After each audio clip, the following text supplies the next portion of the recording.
यह सुनकर जैसे रश्मि के पैरों के नीचे से जमीन खिसक गई। आज शुभम क्यों चला गया? ऐसा क्या हुआ था कि बताया नहीं? यूं अचानक रश्मि को छोड़कर शुभम का जाना सबको हैरान कर गया। आखिर उसके मन में क्या चल रहा था? खिड़की से आती सर्द हवा के आगोश में खड़ी रश्मि खोई खोई सी एकटक बाहर दीवार पर लहराती बेल को निहार रही थी। उसके मन में बस एक बात गूंज रही थी कि वो ऐसा नहीं कर सकता, वो ऐसा नहीं कर सकता। सब झूठ कह रहे हैं, ऐसा नहीं हो सकता है। ऐसा सोच सोच कर वह पागल हो रही थी। आंखों से आंसू बहने लगे। उसने इन आंसुओं की उसकी जिंदगी में कोई जगह नहीं है, यह सोचने लगी। वो तो हमेशा खुश रहने वाली और दूसरों को खुश रखने वाली लड़की है। तभी उसे लगा कि किसी ने उसके कमरे का दरवाज़ा खोला। उसने चौंक कर पीछे देखा तो शुभम दिखा। अरे शुभम, तुम?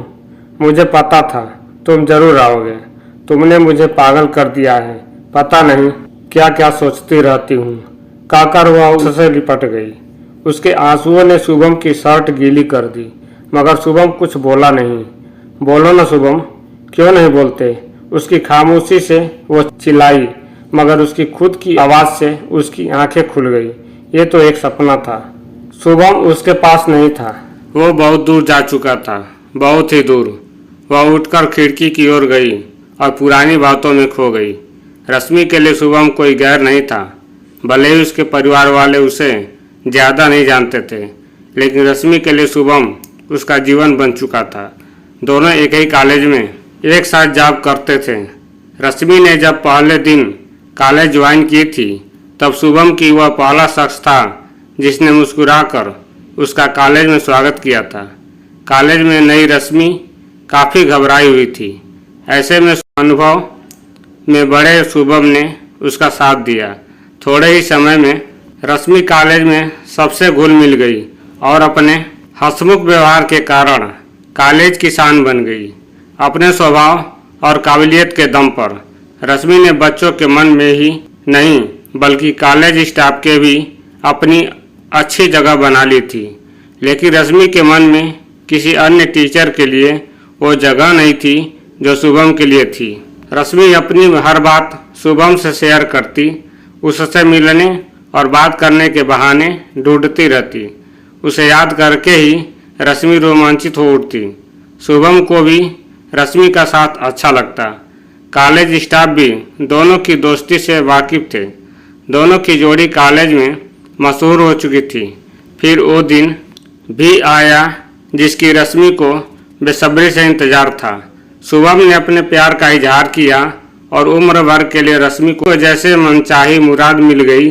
जिसके साथ जिंदगी गुजारने के सपने रश्मि ने देखे, आज वह भी अपनी चाहत बयां कर रहा है। ये उसके लिए सबसे बड़ी खुशी की बात थी। उसे खुद भी एहसास नहीं था कि वह शुभम से कितना प्यार करने लगी है। वह बहुत खुश थी कि उसे कोई इतना प्यार करता है। उसका मन हजारों सपने बुनने लगा था। कॉलेज जाते वक्त भी उसके मन में शुभम से मिलने का उत्साह छुपा रहता। उसका पूरा दिन शुभम के साथ बीतता। अब तो वह उन्मुक्त होकर अपना सुख दुख सब कुछ शुभम से बांटने लगी थी। वह खुश थी, बहुत ही खुश। फिर एक दिन ऐसा भी आया जिसकी रश्मि ने कल्पना भी नहीं की थी। रश्मि कॉलेज पहुंचते ही शुभम को ढूंढने लगी, लेकिन वह उसे कहीं नजर नहीं आया। कॉलेज स्टाफ से पूछा तो पता चला कि वह अपने गांव गया है। अचानक घर से फ़ोन आया तो शुभम को जाना पड़ा। वह कुछ न बोल सकी और वहां से चली गई। रश्मि इस बात से हैरान थी कि आखिर शुभम उसे बताकर क्यों नहीं गया। आखिर ऐसा क्या हो गया जो शुभम ने उसे बताना जरूरी नहीं समझा। उसने शुभम को फ़ोन लगाया तो फ़ोन उठाते ही शुभम ने कहा, जरूरी काम में व्यस्त हूँ, बाद में बात करूँगा। उसका पूरा दिन ऊहापोह में बीता। शुभम का भी दोबारा फ़ोन नहीं आया। उसका मन बहुत परेशान था। कुछ दिन बाद कॉलेज के एक स्टाफ ने बताया कि गांव में शुभम की सगाई हो गई है। यह सुनकर जैसे रश्मि के पैरों के नीचे से जमीन खिसक गई। रश्मि की आंखों से आंसू थमने का नाम ही नहीं ले रहे थे। उसे समझ नहीं आ रहा था कि आखिर शुभम ने उसके साथ ऐसा क्यों किया। शुभम को अपना आदर्श मानकर रश्मि आज अपने आप को ठगा हुआ महसूस कर रही है। इतना बड़ा धोखा, जिसे देवता की तरह पूजती थी वह इंसान ही रिश्ते को इतने निचले स्तर ले गया।